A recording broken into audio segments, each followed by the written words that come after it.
अस्सलामुअलैकुम, आप देख रहे हैं हो क्या रहा है। मैं हूं फैसल अब्बासी, मेरे साथ मौजूद हैं आरिफ निज़ामी साहब। बहुत शुक्रिया निज़ामी साहब आपका।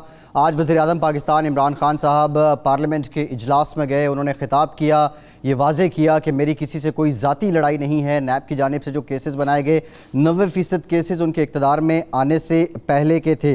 पहले दिन से ही मुझे तकरीर नहीं करने दी गई, प्राइम मिनिस्टर ने यह कहा। फिर बिलावल भुट्टो ज़रदारी ने जवाब दिया, ख्वाजा आसिफ साहब ने जवाब दिया।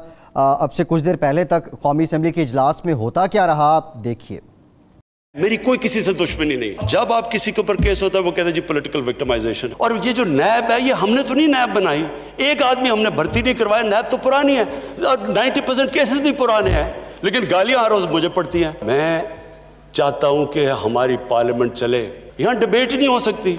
जब बात करो वो शुरू हो जाते हैं कि जी वो नैब न्याजी नेक्सस या कभी कुछ शुरू हो जाते हैं। मैं चैलेंज करता हूं वजीर आजम साहब को कि या इधर आके डिबेट करे, फेस टू फेस डिबेट करे, जहां आप ऑपोजिशन का सवाल का जवाब दो, या टीवी पे आपका बड़ा शौक है टीवी पे जाने को।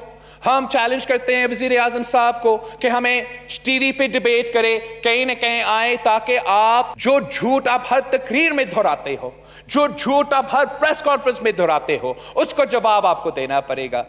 बिलावल भुट्टो ज़रदारी और ख्वाजा आसिफ ने प्राइम मिनिस्टर पाकिस्तान इमरान खान साहब को मनाजरे का चैलेंज कर दिया है। निज़ामी साहब, पहले प्राइम मिनिस्टर साहब का जो खिताब था उस पर बात कर लेते हैं। जो सब्सटेंस था उसमें अकाउंटेबिलिटी की बात हुई, कोरोना की बात हुई, मिनिस्टर्स को क्रेडिट दिया गया, कुछ हिस्टोरिक इवेंट्स को भी प्राइम मिनिस्टर ने उनका जिक्र भी किया। लेकिन ये प्राइम मिनिस्टर ने एक मरतबा फिर वाज़ेह किया है कि मेरी किसी से कोई ज़ाती लड़ाई नहीं है। और ये पहली बार सुनने को मिला कि नैब के जो केसेस हैं वो 90% प्राइम मिनिस्टर के इक़्तिदार में आने से पहले थे। ख्वाजा आसिफ साहब ये कह रहे हैं कि प्राइम मिनिस्टर का ये रवैया माज़त खाना है। आप एग्री करते हैं ख्वाजा साहब की इस बात से? नहीं, मुझे तो कोई बिल्कुल माजरत खाना नहीं लगा। वो तो अपनी उसी हट पर कायम है जो पहले है कि जी उनका और उनके हवारियों का कि नैब से तो हमारा कोई तल्लक ही नहीं है। भाई ठीक है, नैब उस नैब का चेयरमैन जो है वो इन पीपल्स पार्टी और PMLN की मर्जी से लगा था, और मियाँ नवाज शरीफ ने अपने मखसूस मफादात के लिए कि मुखालफिन के खिलाफ इस्तेमाल करेंगे नैब, उस कानून को ख़त्म नहीं किया जिसके तहत नैब बनी थी। ये तो बातें अपनी जगह पे, लेकिन ये कहना कि नैब गैर जानबदार अदारा है, किसी से डिटेक्शन नहीं दे रहा और बड़ी तनदही से अपना काम कर रहा है और वो करप्शन की सफाई कर रहा है, वो उसकी अगर आप देखें पाकिस्तान में आपको रेफरेंडम करवा लें तो नैब जो है एक ऐसा ही अदारा समझा जाएगा जो एहतसाब की जगह इंतकाम में मसरूफ़ है, उसी तरीके से जैसे कि सैफुर रहमान के दौर में एहतसाब ब्यूरो था। जी अच्छा निज़ामी साहब, ख्वाजा आसिफ साहब आज खासे जो हैं वो दिल उन्होंने बड़ा हल्का किया, बड़े जज्बाती थे। कल उनकी नैब में पेशी भी है, तो कहीं एक गिरफ्तारियों का मौसम बड़ा ऑफ एंड ऑन यहाँ चलता रहता है, कहीं ऐसा ना हो कि पेशी से पहले ही उनका आखिरी खिताब हो। वो नहीं, जी वो तो ऐसे ही होता है कि वो बुलाते हैं कि जी चाय पिए, ये सवालनामा लें और अंदर हो जाए जी। लेकिन आज ख्वाजा आसिफ साहब ने कुछ वज़ीर आज़म ने मज़ीद को तारीखी हक़ाइक़ मसलन मुग़लिया दौर के ज़वाल के बारे में, वो तुर्की में जो थी उस सल्तनत, उसके बारे में तारीखी हक़ाइक़ को कुछ तोड़ मरोड़ के मसक के पेश किया जो ख्वाजा आसिफ नाम ने उसको दुरुस्त कहा। लेकिन ख्वाजा आसिफ ने एक सही पॉइंट आउट किया कि उसामा बिन लादेन जो है वो शहीद है। भाई ये उसामा बिन लादेन जो है ठीक है, अच्छा, और अगर उस मामले में कोई ये जरदारी साहब की बिला मौक़िफ़ से नहीं हुआ था तो उस वक्त की फौजी की अदालत से पूछा जाए करके कियानी साहब कहते हैं कि हमें इसका इल्म नहीं था। जो भी था, उस शख्स को शहीद कहना जो पाकिस्तान में दहशतगर्दी का मोरक है। आप उन लोगों से पूछें जो दहशतगर्दी का शिकार हुए हैं, यानी उनके ज़ख्मों पर नमक पाशी छिड़कने के मुतरादिफ है उसामा बिन लादेन को शहीद कहना। जी ठीक है निज़ामी साहब, आज नून लीग ने फिर हमने देखा कि बिलावल भुट्टो की पैरवी की। पहले बिलावल भुट्टो ने मनाजरे का चैलेंज किया, ख्वाजा आसिफ साहब ने भी मनाजरे का चैलेंज कर दिया। और जो कोरोना को लेके प्राइम मिनिस्टर ने क्रोनोलॉजी बयान की, उन्होंने कहा कि मेरी कोई भी स्टेटमेंट जो है उसमें तजाद नहीं है। फिर लॉकडाउन से मुतालिक भी उन्होंने बात की। आज सुप्रीम कोर्ट में भी एक रिमार्क सामने आए, चीफ जस्टिस ने ये कहा कि प्राइम मिनिस्टर एक सूबे के वज़ीर आला को आमिर कहते हैं, और क्या विफाक की और विफाकी हुकूमत की सूबा सिंध में रिट नहीं है। अब इस तरह के मामलात और ये लॉकडाउन का जो सिलसिला था, जो सारी ये बहस चलती रही, कौमी असम्बली में तो ये अभाम दूर हो जाना चाहिए था। आपको क्या लगता है, ये क्लियर हो गया या मज़ीद बढ़ गया? ये देखिए, ये तो वो ठीक कहते हैं कि कोई तजाद नहीं है। प्राइम मिनिस्टर अब शुरू से कहते आ रहे हैं कि मैं लॉकडाउन के जी जी निज़ामी साहब, आप बात अपनी कंटिन्यू करें। सदाकत अली अब्बासी साहब पीटीआई के रहनुमा हैं, उन्होंने हमें ज्वाइन कर लिया है। इसके साथ ही साथ पाकिस्तान पीपल्स पार्टी से चौधरी मंजूर साहब ने भी ज्वाइन किया। आप दोनों का बहुत शुक्रिया। जी निज़ामी साहब, मैं ये कह रहा था कि नहीं, प्राइम मिनिस्टर तो कंसिस्टेंट है, लेकिन जो पॉलिसी है वो कंसिस्टेंट नहीं है। कभी स्मार्ट लॉकडाउन होता है, कभी पार्शल होता है, कभी वो सिलेक्टेड या सिलेक्टिव लॉकडाउन होता है। तो इस नीम पॉलिसी की वजह से हमारे वो जो पॉलिसी है ना, वो हमारी कौम जो है 100 जूते और 100 प्याज भी खा रही है कोरोना वायरस के हाथों। जी ठीक है, निज़ामी साहब अब्बासी साहब से जान लेते हैं। अब्बासी साहब बहुत शुक्रिया आपके वक्त का। अब्बासी साहब, ख्वाजा आसिफ साहब ने कहा है कि पाकिस्तान। अब्बासी साहब। जी निज़ामी साहब, सलाम।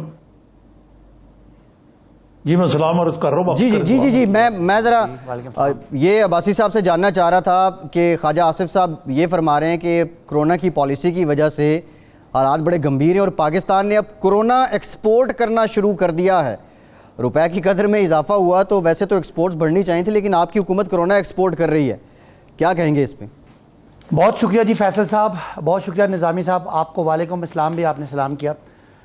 देखें, बड़ी बदकिस्मती की बात है कि पूरी दुनिया इस वक्त इस वबा का शिकार है और पाकिस्तान का एक कमज़ोर मईशत, कमज़ोर निज़ाम सेहत और कमज़ोर एक मुआशरा जिसकी कमज़ोरी की बहुत सारी वजूहात हैं। आज वो लोग जो इसको कमज़ोर करने वाले हैं वो ही खड़े हो के इस वबा के टाइम पे अगर सियासी बातें करेंगे, सियासी पॉइंट स्कोरिंग करेंगे, इसकी बजाय कि वो कोई अच्छा मशवरा दें, कोई अच्छी बात करें, कोई कंस्ट्रक्टिव बात ना कभी बजट पे हमने सुनी, ना कोई तामीरी बात इस कोरोना पे सुनी, सवाए सियासत की बात है। तो जो आपने हवाला दिया वज़ीर आज़म का, वज़ीर आज़म समझते थे कि हमारे पास हेल्थ की जो एडवाइस है हेल्थ एक्सपर्ट्स की, वो ये थी कि बिल्कुल लोगों का रब्ता ख़त्म कर दें, कांटेक्ट ख़त्म कर दें, बंद कर दें, लॉकडाउन कर दें। और दूसरी तरफ जो लोग मुआशरे को समझते हैं, आपके सोशो इकोनॉमिक एनवायरनमेंट को समझते हैं, जो मईशत के एक्सपर्ट हैं, वो ये समझते थे कि शायद ये मुमकिन नहीं है पाकिस्तान जैसे मुआशरे के लिए। हमारे जो लीडर हैं जो हम समझते हैं कि वो सो कॉल्ड जिनके पास पाकिस्तान का एक्सपीरियंस नहीं है, वो आपको मिसालें देंगे न्यूजीलैंड की कि न्यूजीलैंड ने बड़ा अच्छा लॉकडाउन किया। इनको समझ ही नहीं है कि न्यूजीलैंड की आबादी 45 लाख है, जो हमारी पिंडी जितनी आबादी है, और न्यूजीलैंड की पर कैपिटा GDP फी कस आमदनी जो है वो $42,000 है, जबकि पाकिस्तान की इन्हीं लीडरों की वजह से $1200 है। अब्बासी साहब गुफ्तगू का सिलसिला यहीं से जोड़ेंगे, ब्रेक पे जाना है, ब्रेक पे जाना है। ब्रेक के बाद जब आएंगे, ब्रेक के बाद जब वापस आएंगे तो इन स्टैट्स पे भी जाएंगे, चौधरी मंजूर साहब से भी जानेंगे, और जो मनाजरे का चैलेंज है आज अपोजिशन का वज़ीर आज़म को, क्या वज़ीर आज़म आएंगे अपोजिशन के सामने मनाजरा करेंगे। ब्रेक के बाद इस पर बात करते हैं, हमारे साथ रहिए।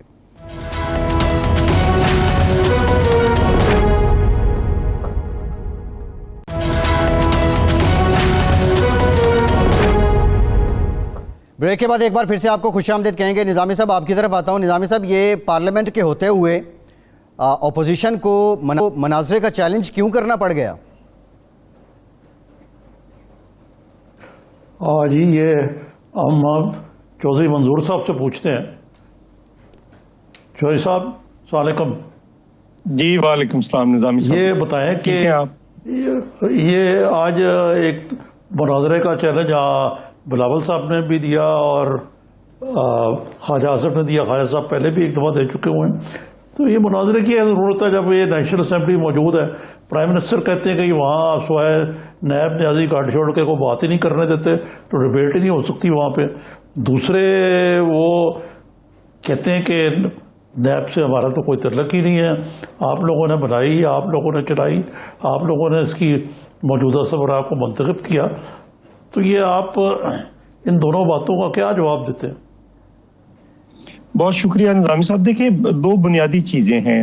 ये हुकूमत और इसके जो ज़ोमा हैं, ये कमाल के लोग हैं, ना किसी की कोई बात सुनने के लिए तैयार हैं, ना कोई बात समझने के लिए तैयार हैं, और ना ही कुछ करने के लिए तैयार हैं।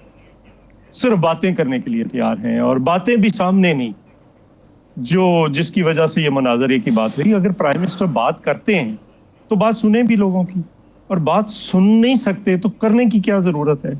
अपोजिशन ज्यादा बात करती है, हुकूमत कम बात करती है। ये पहली हुकूमत है जो कहती है सिर्फ हमें सुने, हमारी बात सुने, और जिसका कोई मतलब मकसद नहीं होता।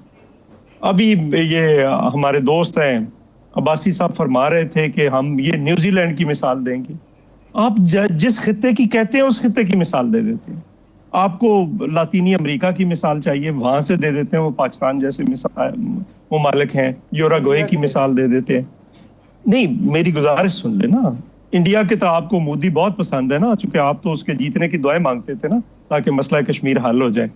सो इसलिए चलो इंडिया की दे देते हैं। इंडिया के अंदर एक केरला रियासत है, उसने बड़ा अच्छा कंट्रोल किया है, बाकी रियासतें नहीं कर सकी। वो फिर मिसाल दे देते, वियतनाम की दे देते हैं। वियतनाम की 10 करोड़ की आबादी है, 300 केसेस आए थे। चलो पाकिस्तान में अगर आपने कोई कंट्रोल किया होता, कोई पॉलिसी होती, किसी की बात सुनी होती, चलो हमारे डॉक्टरों की बात सुन लेते, हमारे साइंसदानों की बात सुन लेते, हमारे सियासतदानों की बात सुन लेते, आप मीडिया की बात सुन लेते। हमारी किसी की बात नहीं सुननी थी तो आप WHO की बात सुन लेते। क्या आप दुनिया के अंदर वाहिद लोग हैं जिनकी मुईशत है?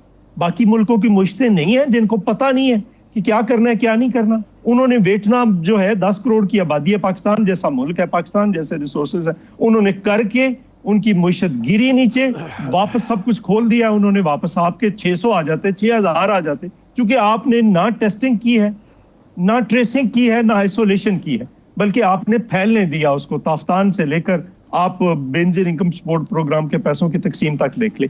सो जो निजामी साहब का सवाल है, तो बात जब सुनने के लिए तैयार नहीं है तो डिबेट तो होती है ना आमने सामने। तो हम इनको कहते हैं कि आमने सामने बैठ जाएं, पार्लियामेंट में बैठना है पार्लियामेंट में बैठ जाएं, टीवी पे बैठना है टीवी में बैठ जाएं, आप कुछ सवालात है उनके जवाब दे दें। एक नैब की बात की निजामी साहब ने, देखिए ये कहते हैं कि नैब न्याजी गठजोड़ की बात करते हैं। भाई आपके 17 केसेस KPK के हैं, यहाँ पे आपने कहा जी कि यहाँ पे केसेस हैं, यहाँ पे दवाइयों का आपने कहा जी कि केस आया, क्या हुआ? नैब ने उस पर क्या किया? 200 से 300% दवाइयां महंगी होगी। आपका एक के बाद एक जो है वो स्कैंडल आ रहा है। चीनी का स्कैंडल है, आटे का स्कैंडल है, अभी जो पेट्रोल का है वो देखिए, अभी पेट्रोल का भी आ गया है। ये मेरा लेटर है, मैं अभी आपको मेरे पास लेटर है जिसमें इस हुकूमत ने रोका है, हुकूमत ने रोका है MCOs को और रिफाइनरीज को 25 मार्च को कि आप तेल जो है वो परचेज ना करें, बाहर से ऑर्डर्स कैंसिल करें। जी ठीक है, ये ठीक है। चौधरी साहब जो चौधरी साहब, जी निजाम साहब, अब्बासी साहब आपका राइट टू रिप्लाई है। आप ये बातें जो इन्होंने इतनी लंबी चार्जशीट बना दी है, इसका जरा जवाब ही दे दें आप। ठीक है, इसमें एक बात ऐड कर दूं भाई साहब, ये भी कि नैब के जो केसेस की प्राइम मिनिस्टर बात कर रहे हैं, पुराने केसेस में आज राजा परवेज अशरफ साहब जो हैं वो रेंटल पावर केस में बरी हो गए हैं, शौकत तरीन साहब बरी हो गए हैं। तो जो बात प्राइम मिनिस्टर कर रहे हैं, आपका एहतसाब का जो विजन था उसके लिए, उसमें नैब रुकावट है या आपके लिए कहीं सहूलत है? देखें, मैं पहले ज़रा पिछली बात, चूँकि मेरी ब्रेक आ गई थी, मैं बात नहीं कर सका। मैं पीपल्स पार्टी के दोस्तों को हम आइडियलाइज़ करते थे। मैं पहली दफ़ा पार्लियामेंट में आया हूँ, मेरा ख्याल था कि ये बजट पे कोई तकरीरें करेंगे, पता नहीं कितने इल्मियत वाले लोग होंगे। तो कल परसों मैं बैठा हुआ था, तो वो इनके पटेल साहब जो मुराद सईद पे ज़ाती बातें, ऐसी कीचड़ उछालने वाली, ऐसी जैसे वो आपका कुछ स्टेज का ड्रामा होता है, मज़ाहिया, उस तरह की बातें करने की के साथ साथ इनको ये शायद एहसास नहीं है कि इस वक्त 23% आबादी का सूबा इनके पास है। अगर ये समझते हैं कि कोई लॉकडाउन की कोई पॉलिसी इनके पास थी तो भाई आप इंप्लीमेंट कर देते। आप लॉकडाउन में फेल हुए, आपने कोशिश की राशन देने की, उसमें आपकी पकड़ा गया, आपका वो उन्होंने बंद करा दिया अदालतों ने। आपने यहाँ NCOC में बैठ के स्मार्ट लॉकडाउन और हॉटस्पॉट की बात आप करते हैं, सुनते हैं, मान लेते हैं, और बाहर आके तकरीर कर देते हैं। आज अगर लॉकडाउन फेल हुआ है तो सिंध का फेल हुआ है। सिंध की आबादी के हिसाब से टेस्ट पंजाब के ज्यादा हैं और पंजाब और सिंध के केसेस बराबर होने का वाज़ेह मतलब है कि सिंध में कोई पॉलिसी नहीं है। आप फेल हुए हैं। फिर दूसरी बात ये कि आप 15 चौधरी साहब सुनिए, मैं आपकी बात सुनिए, चौधरी साहब आपकी मैंने बात सुनी है, मेहरबानी करें सवाल सुन ले। पता आपने मेरी पहले भी बात नहीं करनी थी ना। ठीक है भाई साहब, आप कंटिन्यू करें, बात मुकम्मल फिर आप बोलिएगा, फिर मेरा टाइम लीजिएगा। तो कहने की बात है कि आपकी करना और कहना और, यहां बैठ के आप ऐसे तकरीर कर रहे हैं जैसे आपके पास कोई इख्तियार नहीं है। एक सबसे फेल्ड सूबा चलाने के बाद 13 साल के बाद कोई हेल्थ सिस्टम वहाँ नहीं है। आपको अगर लॉकडाउन वो आपका कामयाब होता तो केस ना फैलते। वज़ीर आज़म पहले से ही स्मार्ट लॉकडाउन की बात कर रहे थे। आज पिछले एक हफ्ते का डाटा बता रहा है कि स्मार्ट लॉकडाउन एक इफेक्टिव अप्रोच है। आपका जो इंडिया है जहाँ की आप बातें कर रहे हैं वो 5 लाख केसेस हैं, उन्होंने बंद किया, आपकी तरह लॉकडाउन किया, वो फेल हुए, उनकी मईशत में भी उनका गुर्बत भी बढ़ गई।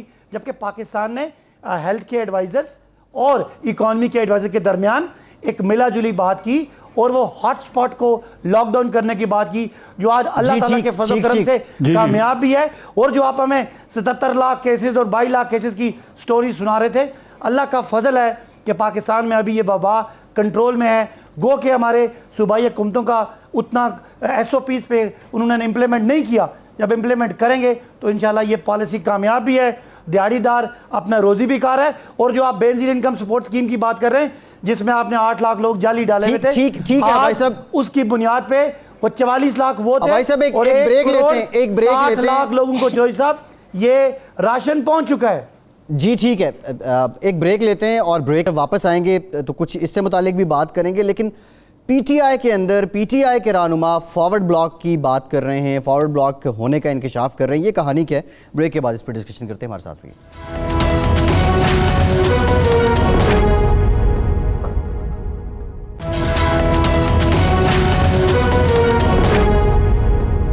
ब्रेक के बाद एक बार फिर से आपको खुशामदीद कहेंगे। कल हमारे प्रोग्राम में फैसलाबाद से PTI के MNA राजा रियाज साहब थे और उन्होंने इंकशाफ किया कि PTI में 20 से 22 लोगों का फॉरवर्ड ब्लॉक है।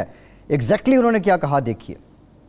मुझे दुख से कहना पड़ रहा है कि इमरान खान साहब की हुकूमत में टोटल तौर पे ब्यूरोक्रेसी ने कब्जा कर लिया है। मेरा कोई ग्रुप नहीं है, हालांकि PTI में एक ग्रुप भी मौजूद है जो 20-22 लोग हैं और वो इकट्ठे हैं। आपने कहा कि 20-22 लोगों का फॉरवर्ड ब्लॉक के आगे ग्रुप ऑलरेडी मौजूद है, तो क्या वो भी ये इस किस्म का ऐलान करेंगे कि हम इस्तीफा दे देंगे अगर ये मामला ऐसे चलते रहे तो? इस बारे में मैं नहीं कह सकता, लेकिन ये मुझे पता है कि वो सख्त नाराज हैं।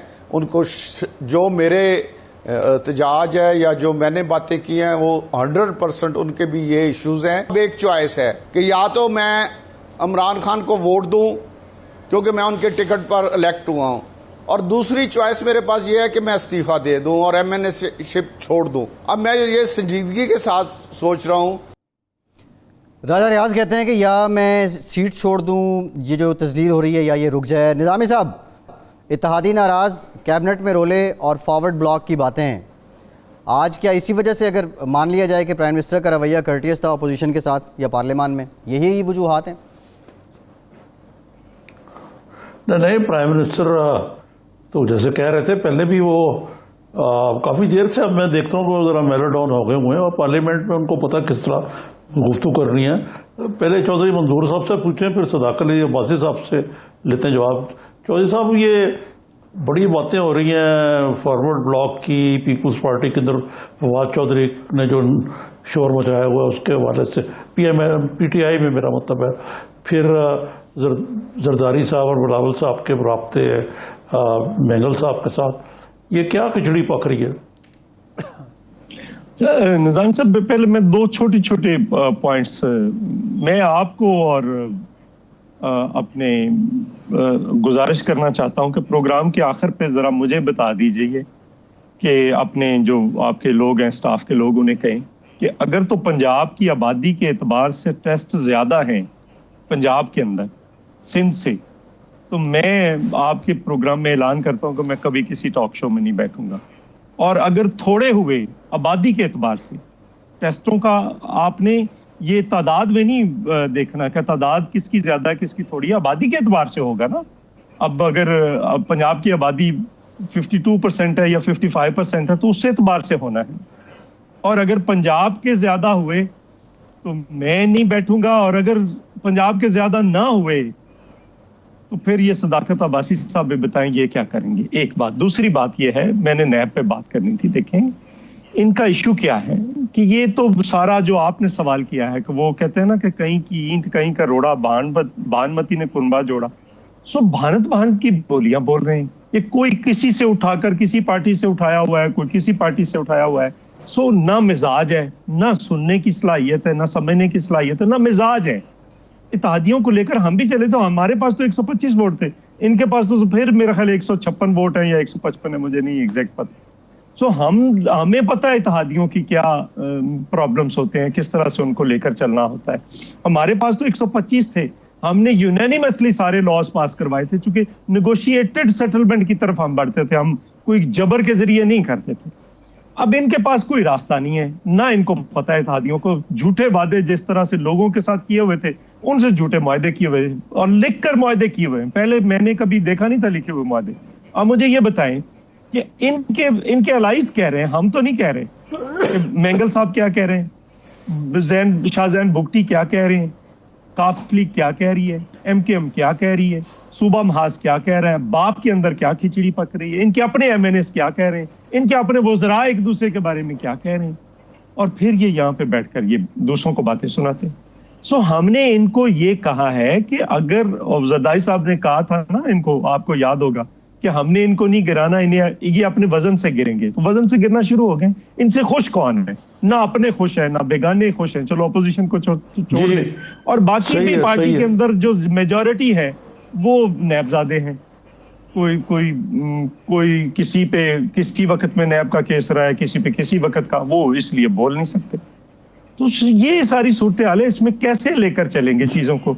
और फिर ऑपोजिशन को कहते हैं हर चीज इन्होंने तबाह बर्बाद कर दी है। कोरोना के पीछे अब छुपने की कोशिश कर रहे हैं।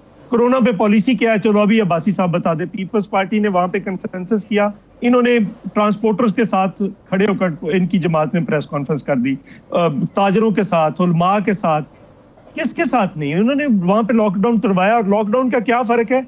यानी 8 घंटे बाद बलूचिस्तान कर रहा है, 12 घंटे बाद KP कर रहा है, 16 घंटे बाद पंजाब कर रहा है। तो फेल सिर्फ हो गया सिंध का। ठीक है, ठीक है, ठीक है। अब भाई साहब, जी अब्बासी साहब, सदाकत अली अब्बासी साहब, ये दो बातें बड़ा जो नैब वाली बात, ये जो चार्जशीट लगाया उन्होंने, जवाब नहीं दे सका। जी भाई साहब आप कंटिन्यू करें। जी नैब के हवाले से निजामी साहब, जी नैब के हवाले से इनका जो सवाल था, हम इनको बार बार समझाते हैं कि आप जो बातें करते हैं हम आपकी बातों को सपोर्ट करते हैं। फलां भी केस खोले, फलां भी केस खोले, पता नहीं ये इनको समझ नहीं आ रही कि या ये समझना नहीं चाह रहे कि नैब एक इंडिपेंडेंट ऑटोनमस इदारा है जिसको आइन कानून एक इख्तियार देता है। यहाँ कौन होगा जो दूसरों की डायरेक्शन लेगा? एक नैब के चेयरमैन जो आपने लगाए थे और बाकी सारा स्टाफ आपने लगाया था। अब आपको ये इस बात पे हंसी आए या रोना आए, ये तो आपके अपने, उस वक्त आप कहते थे कि मियाँ साहब उस वक्त वो कहते थे कि इनका हम पेट फाड़ेंगे। आपने केसेस सारे एक दूसरे के खिलाफ बनाए हुए थे। अब आपका दूसरा सवाल कि हमारी पॉलिसी क्या है? हमारी पॉलिसी बड़ी वाज़ेह है चौधरी साहब कि जब आपने कंप्लीट लॉकडाउन या एक कर्फ्यू वाली बात की थी इटली और फ्रांस को देखे, तो आपको समझ नहीं थी, आपका फेल हुआ। आपको पता नहीं था कि लियारी में लोग इस तरह का, आपकी फोर्स नहीं है जो आप वहाँ पे लॉकडाउन करके आप इस बीमारी को रोक सकते हैं। आज आप सही लाइन पे आ गए, वज़ीर आज़म की लाइन पे आ गए।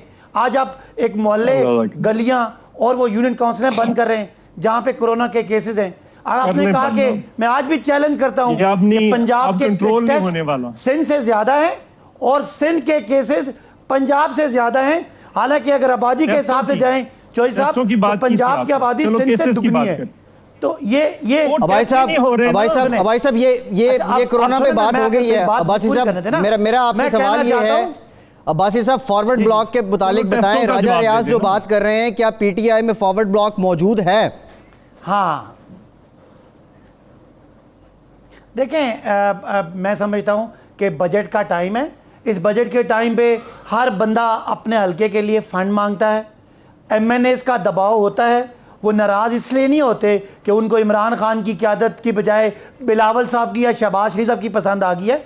एक तरीका होता है, जो आपके एलाइज हैं उनका भी और जो आपके लोग भी MNAs हैं, वो अपने तरक्याती चीज़ें मांगते हैं, वज़ीरों पे दबाव डालते हैं कि उनके फ़ंड रखे जाएं और उसमें नाराज़गियाँ होती हैं। एक बात रेस्ट श्योर, अभी भी और अभी 3 साल भी और मुझे तो अगले 5 साल भी फंड्स के लिए लोग आपको ब्लैकमेल कर रहे हैं, आपकी हुकूमत को फंड्स के लिए, और इस वजह से फॉरवर्ड ब्लॉक बन गया। आप ये कहना चाह रहे हैं? ब्लैकमेल सख्त लफ्ज है। जी। फैसल ब्लैकमेल सख्त लफ्ज है। मेरी कोशिश थी कि मेरे हल्के को 2 बड़े पुल मिल जाएं, मेरी कोशिश थी कि मुझे एक और हल्के में यूनिवर्सिटी मिल जाए, मुझे नहीं मिली। मुझे गुस्सा तो है, मैं अपना गुस्से का इजहार तो करता हूँ। इसी तरह एमएनए जो है वो हल्के के तरक्याती फंड मांगते हैं, उनकी नाराजगी होती है, और जो एलाइज है वो भी ज्यादा से ज्यादा हिस्सा मांगते हैं बजट में। इंशाल्लाह बजट पास भी होगा, फॉरवर्ड और बजट ब्लॉक के है बाद या नहीं है, बिल्कुल ये बता स्मूथ दें। सेलिंग भी होगी। और हम जिस तरह 1.5 साल अपनी ऑपोजिशन को बहुत पीछे छोड़ दिया है, इनकी हमारी जो स्पीड का गैप है ये बहुत पीछे रह जाएंगे। They have nothing to sell, ये सब अपना सौदा बेच चुके हैं, इनके पास सिर्फ केसेस हैं, इन्होंने आने वाले दिनों में सिर्फ केसेस ही भुगतने हैं। निजामी साहब, अब भाई साहब बता तो नहीं रहे फॉरवर्ड ब्लॉक है या नहीं? जी ये तो वक्त कोई फॉरवर्ड ब्लॉक नहीं है फैसल, कोई फॉरवर्ड ब्लॉक नहीं है। ये बजट के टाइम पे अपने अपने हलकों के लिए चीजें लेने का एक दबाव है। डोंट वरी, यहाँ कोई ऑप्शन ही नहीं है पाकिस्तान में इस वक्त। कोई ऑपोजिशन के पास कोई ना एजेंडा है, ना कोई टीम है, और ना कोई नजर आ रहा है। वो सारे अपने अपने केस बचाओ, नैब न्याजी गठजोड़ तनकीद कर रहे हैं नैब पे, उनके पास है ही नहीं कुछ बेचने को। अच्छा मुख्तरन चौधरी साहब, वक्त कम है, जरा आप इसका जवाब दे दें कि फॉरवर्ड ब्लॉक है या नहीं, आपको कोई राब्ते हैं?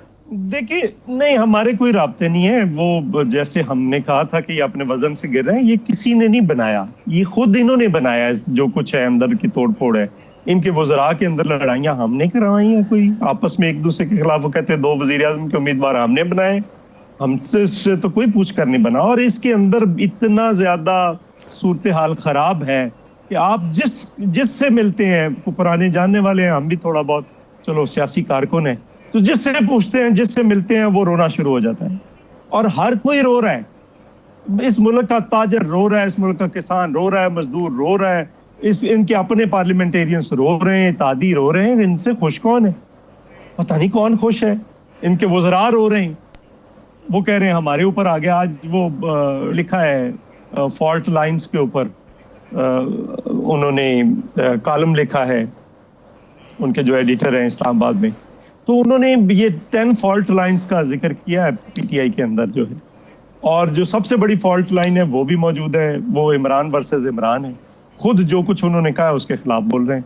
सो इसलिए देखें, ये आने वाला इनका टाइम गुजर चुका है। निजामी साहब, आपने इतनी हुकूमतें देखी हैं, पहले साल ही होता है, या काम करने के लिए पहले 2 साल होते हैं। मैं किसी हुकूमत को देखूं, उसकी जो पॉलिसीज उसने बनाई वो पहले साल में बनती है, और उसके बाद उन पे इम्प्लीमेंटेशन शुरू होती है। ना इनके पास विजन है, ना कोई पॉलिसी है, ना कोई प्रोग्राम है, ना कोई प्लानिंग है, ना कोई इम्प्लीमेंटेशन। तो आगे क्या करेंगी? सारे तबके रो रहे हैं। एक्सपोर्टर से पूछ लें, आप जर्नलिस्ट से पूछ लें, जिससे मर्जी पूछ लें। ठीक है, बहुत शुक्रिया चौधरी मंजूर साहब, बहुत शुक्रिया आपका के लिए। बासी साहब, बहुत शुक्रिया। एक ब्रेक लेते हैं और ब्रेक के बाद कुछ जिक्र करेंगे फवाद चौधरी साहब के इस्तीफे से मुतालिक जो बातें हैं इसका, और कुछ कोरोना से रिलेटेड मुख्तलिफ वज़रा की जो मुख्तलिफ बयानात हैं उस पर भी बात करेंगे। हमारे साथ रहिए।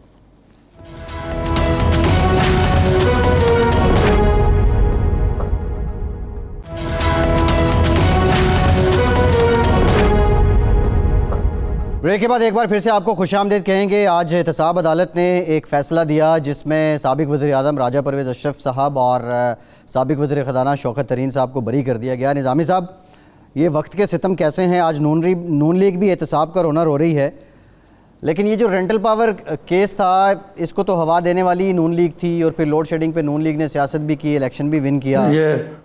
जी यही मैं आपको बताने लगा हूँ कि जो आरपीपी का केस था, ये शौकत तरीन जो थे, इन्होंने बाकायदा इसका एशियन डेवलपमेंट बैंक में ऑडिट कराया, और उसके ज़रिए ये जो मामलात थे वो इसको 8 अरब से 23 अरब तक, 28 मेगावाट तक क्या ले जाना चाहते थे, इसके साइज बढ़ाना चाहते थे, ये जो साहिवाल का प्लांट है। इसलिए ये सारा मामला बीच में ही रह गया। लेकिन इसको परसू करने वाले, हालांकि शहबाज शरीफ साहब को शौकत तरीन साहब एडवाइस भी कर रहे थे, उसको परसू करने वाले खुद पीएमएलएन थे, क्योंकि वो राजा रियाज साहब को राजा परवेज़ अशरफ साहब, ख्वाजा आसिफ साहब थे, राजा परवेज़ अशरफ साहब को, राजा परवेज़ अशरफ को जी उनको विक्टिमाइज करना चाहते थे जी। जिसके लिए शौकत तरीन साहब, हालांकि उन्होंने काफ़ी अरबों रुपए पाकिस्तान के बचाए, लेकिन उसको इसकी उल्टा सजा भुगतनी पड़ी। और हालांकि वो PMNN गवर्नमेंट के करीब थे, लेकिन उनके साथ मुनाफिकत बरती गई कि उनको कहा गया जी ठीक है, और उनको कहा जी केस अगर शौकत तरीन का ख़त्म किया तो फिर वो राजा साहब भी बच जाएंगे। जी। तो इसलिए ये मामला चलता रहा, इसमें केस में जान कोई नहीं थी। ठीक है, वज़रा की जानिब से ऐसे बयान आना ये मिसलीड करने के मुतरादिफ नहीं है इस जी? नहीं, ये मुताले का फुकदान है, और बोलने से पहले सोचने की आदत ना होना है। और ये इसमें ये प्राइम मिनिस्टर डाउनवर्ड होता है काबीना के अंदर कि ऐसी ऐसी बोंगियाँ मारते हैं जो कि बिल्कुल, अब देखें जो जरताज गुल साहब ने कहा, ये एक बाकायदा सोशल मीडिया पे मजाक बना हुआ है, वो बहुत लंबी बात हो जाती है। लेकिन ये इतनी सीरियस मसले पे टिड्डी दल जो है वो कोरोना से भी ज़्यादा माली तौर पर नुकसान पहुंचाएगी पाकिस्तान की मईशत को, लेकिन आप उस पर इस तरह की बातें कर रहे हैं। एक वजीर साहब कहते हैं कि इससे खाद बन सकती है, खुदा का वास्ता है को खौफ करें। ये प्राइम मिनिस्टर को चाहिए कि अपनी टीम को कहे कि पहले पढ़ा करें, फिर बोला करें, तोला करें, बोला करें। Thank you. जी ठीक है निज़ामी साहब, कोरोना जहां बहुत सी जानें भी ले रहा है, बहुत से लोग मुतासर भी हो रहे हैं, 1,92,000 के करीब मुसद्दिका केसेस हैं पाकिस्तान में, वहाँ बहुत सी सनदें हैं जिन्हें मुतासर किया है। ये जो बनाव सिंगार का शोबा है, इसमें हेयर ड्रेसर हों या ब्यूटी सैलून्स हों, इन लोगों ने खासा सफ़र किया है। और अब कुछ मुतालिबात आ रहे हैं, जो हेयर एंड ब्यूटी एसोसिएशन है उनकी जानिब से भी, इनकी वाइस प्रेसिडेंट हैं सईदा मांडवी वाला साहिबा, उन्होंने भी हमें ज्वाइन किया है। इनसे भी बात कर लेते हैं। बहुत शुक्रिया सईदा साहिबा, आपसे भी बात करूंगा। लेकिन निज़ामी साहब, दिहाड़ीदार लोगों की बात होती है, दिहाड़ीदार तबका सिर्फ वो नहीं है जो सड़कों पे हमें नज़र आता है मजदूरी करता हुआ। ये जो सैलून्स में या दीगर सेक्टर्स में जो सर्विस सेक्टर से रिलेटेड लोग हैं जी, ये जी इनको ज़्यादा ब्यूटी इंडस्ट्री जो है, इसमें बहुत सारी लड़कियां जो है वो काम करती हैं और वो बेचारी बेरोज़गार हैं, या कितनी देर उनको ये ब्यूटी सैलून्स अगर बंद रहे तो उनको सस्टेन कर सकते हैं। सईदा साहब आप बताएं, मेरे ख्याल से ये आपका शोबा है।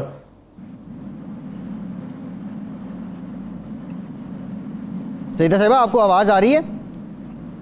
जी अभी आ रही है जी। ये बता दें, अभी तक ये जो लॉकडाउन की वजह से आपका बिजनेस बंद है, नुकसान कितना हो चुका है, और आपके पास सजेशंस क्या हैं और डिमांड क्या कर रहे हैं आप हुकूमत से? अच्छा, थैंक यू वेरी मच। पहले मैं on behalf of the hair and beauty industry in Pakistan मैं ये पेश करना चाह रही हूँ आपके सामने कि हम 4 महीने से बंद है। हम 4 महीने से सैलरी दे रहे हमारे स्टाफ, सारे स्टाफ को, किसी को हमने लेट गो नहीं किया है। हम सिंध हुकूमत से कुछ मांग नहीं रहे हैं, ना हम लोन मांग रहे हैं, ना हम कुछ सब्सिडी मांग रहे हैं। हम सिर्फ बोल रहे हैं कि आप हमारे से बात करें, डायलॉग करें। हम लोग को पता है कि हम नॉन एसेंशियल बिजनेस है, क्योंकि अगर आपको नजर आ रही है बाहर कोई अनग्रूम्ड पॉलिटिशियन नहीं नजर आ रहे, ना कोई टीवी एंकर अनग्रूम्ड हो रहा है, ना कोई सीईओ कंपनी के अनग्रूम्ड हो रहे, तो इसका मतलब है कि ये सर्विसेज कहीं ना कहीं से करवाते और चलते हैं। अच्छा, जब ये हम बात करते हैं विमेन लेड बिजनेसेस की, ये hair and beauty industry basically is a women's led business, और हम लोग ये भी समझते हैं कि हम विमेन को साइडलाइन किया गया है। जो हम एम्प्लॉय भी करते हैं वो लो इनकम ब्रैकेट के विमेन हैं, माइनॉरिटीज के विमेन हैं, और उनको जब हम स्किल एक सिखाते हैं, ये भी एक डेली वेज अर्नर बन जाते हैं, क्योंकि ये सर्विस सेक्टर के बिजनेस में आते हैं। अच्छा, हम SRB भी दे रहे हैं, एक्साइज एंड टैक्स भी दे रहे हैं सिंध में, तो इसका मतलब है हमारी छोटी सी कंट्रीब्यूशन है, ठीक है ना? तो ये पेश करना है कि as a woman for women and for the hair and beauty industry हम लोग को सेकंड क्लास सिटीजन्स की तरह क्यों ट्रीट कर रहे हैं। हमने लेटर लिखा है आपको, हमने बातचीत करने के लिए कोशिश किया, कमिश्नर साहब को अप्रोच किया, CM साहब को अप्रोच किया। ये डायलॉग उनके साथ March 8 से हो रहा है, not to reopen but to reopen in a safer and more secure way. हमारी SOPs भी हमने आउटलाइन किए हैं, वो भी हमने भेजा है। जी बताएं। जी यही मैं पूछना चाह रहा था आपसे कि ये जो आपने जो सेफ्टी के लिए SOPs हैं वो जो म्यूचुअली एग्रीड हो, उस पर कोई बातचीत की है आपने अभी तक, या किसी ने आपको अप्रोच किया? बिल्कुल हमने किया, हमने एसओपी सारे भिजवा भी दिया उनको, वो कमिश्नर साहब के पास भी गया हुआ है और सीएम हाउस पे भी गया हुआ है। मैं खुद एक मीटिंग में गई थी in the chamber of commerce के ग्रुप में सीएम साहब के साथ, हमने काफी बड़ा ग्रुप था फ्रॉम डिफरेंट रिटेल सेक्टर्स। तो मुझे लगा कि being a woman and as a woman we were not taken seriously. तो मुझे ये अफसोस से कहना पड़ता है कि देखिए हमारे तरफ तो एसओपीज इंटरनेशनल स्टैंडर्ड्स की एसओपीज है, हम बाजारों की तरह नहीं है, कंट्रोल्ड एनवायरनमेंट्स में हम लोग काम करते हैं, वी कैन मॉनिटर कोई भी अंदर आते बगैर, बल्कि हम उनको देते mask, gloves, sanitisation, social distancing, सारा कुछ हमारी पूरी इंडस्ट्री ये कर रहे हैं, छोटे बड़े सब। जो छोटे हैं उनके लिहाज से वो कर रहे हैं, जो बड़े हैं वो उनके लिहाज से कर रहे हैं। मतलब मुझे ये है कि जो ये जो मैसिव अनएम्प्लॉयमेंट स्पाइक आ जाएगा और इकोनॉमिक बर्डन भी बन जाएगी, और हम जो इतने सारे औरतों को एक स्किल सिखाते हैं, इसमें वो लोग कहाँ, ये घरों में काम करेंगे क्या, भीख मांगेंगे बाहर? ठीक है, ठीक है। सीएम साहब हमारी आवाज सुने and please start a dialogue, because this is really what we want and we want some credibility and some respectability. ठीक है सईदा साहिबा, वन लाइन बताइए, आप किस सीएम से मुतालबा कर रही हैं? सीएम पंजाब से, सीएम सिंध से, सीएम केपी से, कौन से सूबे के सीएम से, या सारों से? नहीं, सीएम सिंध से, क्योंकि पंजाब और इस्लामाबाद में तो ये बिजनेसेस खुल गए, सिर्फ सिंध में ये नहीं खुले हैं। और ये क्या हो क्या रहा है कि कोई कोई खुला रखते, कोई कोई बंद करते, मगर इनको हरासमेंट होता है। ठीक है, ठीक है, ठीक है, ठीक है सईदा साहिबा, आपका पॉइंट ऑफ व्यू आ गया। निज़ामी साहब आपकी तरफ मैं आऊँगा। प्राइम मिनिस्टर साहब जो बात करते हैं सर्विस इंडस्ट्री की, कि कोरोना से सर्विस इंडस्ट्री एक तरह से तबाह हो गई है, और दूसरा ये सीएम सिंध साहब से भी मुतालबा कर रही हैं। अब हमें कोई यूनिफॉर्म एसओपीज़ पे तो पाबंदी नज़र नहीं आ रही है, लेकिन जी नहीं ये देखे ना, इसमें जो ये मुहतरमा ने कहा ना, ये अभी मुझे पंजाब का भी पता है कि यहाँ पे भी ब्यूटी सैलून्स को इजाज़त नहीं दी गई, और अगर कोई प्राइवेटली खुले हो तो और बात है, कोई तय नहीं हुआ इस चीज़ से। ये मेरा सवाल सिर्फ ये आपसे कि how many persons are involved in this industry all over Pakistan? सिर्फ आपने तो कराची या सिंध की बात की है, अगर पूरे पाकिस्तान, अगर आप सिंध में 5000 सैलून्स लेते हैं और उसके अंदर तकरीबन 5 से 15 एम्प्लॉयज होंगे, तो आप कैलकुलेट करें कि कितने लोग होंगे इसमें। वो दूसरी बात यह है कि जब ट्रेन्स खुल गई है, बसेस खुल गए, जहाज खुल गया, people are coming in coming out, तो वो कोरोना लेके पाकिस्तान में नहीं आते, कराची में नहीं आते। Is it only the salons that are giving corona to everybody? I mean, अगर आपको इतनी फिक्र है कि आप आए, आप चेक करें, आप हमारे पे पेनल्टी लगाएं if we are not carrying it out, या हम लोग को बंद करवा दें, but at least please for the sake of the women of this country who are in this profession and who are employed, आप प्लीज उनको एटलीस्ट थोड़े दिनों हफ्ते में काम करने दे। पूरी दुनिया खुल गई है, देखो सब जगह खोल रहे हैं with SOPs. Why is it that we cannot open restaurants 24/7 deliveries कर रहे हैं 7 days a week? तो मतलब हमारे वर्चुअल हेयर कट या वर्चुअल कोई कलर हम नहीं दे सकते ना, इट्स इम्पॉसिबल। ठीक है सईदा साहिबा, आपको पॉइंट ऑफ व्यू आ गया। निज़ामी साहब, अब ये तो इनकी डिमांड है, और ये सिर्फ इस सेक्टर की डिमांड नहीं है, बाकी भी बहुत से ऐसे शोबे हैं जो सर्विस सेक्टर रिलेटेड हैं और जो अपनी डिमांड्स कर रहे हैं। अब लोग मज़ीद उलझाव हैं, कंफ्यूज हैं, लेकिन वो हुकूमत जो चाह रही है कि दिहाड़ीदार तबके को रिलीफ मिले, वो भी पूरी तरह तो नहीं मिल पा रहा है। इसका हल क्या नज़र आता है आपको निज़ामी साहब? नहीं, ये देखे ना, ये इमरान खान साहब तो कहते तो हैं कि बड़ा मुतासर हो रहे हैं, लेकिन अमली तौर पे मसलन ये एक सर्विस इंडस्ट्री है, और ये इसमें ज़्यादातर वो लोग हैं जो रिलेटिवली अपर मिडिल क्लास या मिडिल क्लास या पढ़े लिखे लोग हैं जो ये ब्यूटी सैलून पे जाते हैं। और इससे लेकिन जो इसमें जो काम करती हैं ख़वातीन, वो बेचारी बहुत ही लोअर तबके से तल्लुक़ रखती हैं, माइनॉरिटी से भी काफ़ी हैं। तो ये एक मेरा ख्याल है कि प्राइम मिनिस्टर को हमदर्दाना तौर पे इनके मसाइल पर गौर करना चाहिए, और अगर वाकई उनका लॉकडाउन इतना स्मार्ट है तो फिर ये स्मार्टनेस का तकाजा ये है कि जो सलून्स हैं और इस तरह के जो नीश